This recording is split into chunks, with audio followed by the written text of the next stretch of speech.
guys, it's Sim, and this is Pro Wrestling Unlimited. So yesterday, it was reported that AEW held a mandatory talent meeting ahead of AEW Dynamite, and we have a little more info on that talent meeting from Mike Johnson at PW Insider, as Johnson wrote the following. Tony Khan opened the meeting discussing the new vice president and talent relation development, and how everything would work and flow going forward under the new system. He was very much animated in talking about how the wrestling business has always been dominated by WWE and how AEW was founded to give fans an alternative. The fact that there's been some lines tossed from WWE circles towards AEW contracted talent, for obvious reasons, was not something AEW was happy about, leading to him telling the crew that Mega Parek had emailed WWE's co-presidents Nick Khan and Stephanie McMahon to warn them to not tamper with talent. Vice President Pat Buck spoke about how the talent would need to respect the coaches and the way things are structured now, as opposed to going to Khan for everything.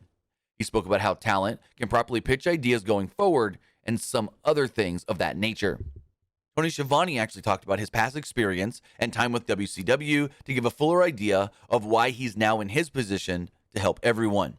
We are told that Schiavone came off extremely well, like a, quote, uncle who wanted all the kids in his family to succeed.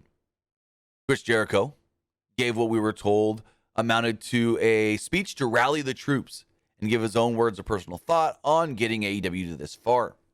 The Young Bucks, specifically more Matt Jackson, stated that they were all available to help everyone who wanted it, and that they were easy to find and to come to them if anyone needed anything. The Omega also spoke and was the harshest towards the locker room in what we are told by some came off as, quote, tough love, and by others as really, quote, heavy-handed. Some saw this as Omega trying to light a fire under the roster, and others felt differently. After Omega finished speaking, Mega Parek spoke on what was described to PW Insider as some, quote, legal-related things.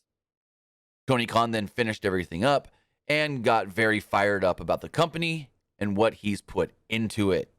So basically, it was one of those, companies changing a little bit. We're restructuring how we go about things behind the scenes, what you're supposed to do when you want to pitch an idea or speak to somebody in power, and, well, what you're supposed to do when another company reaches out to you and how to handle all of that.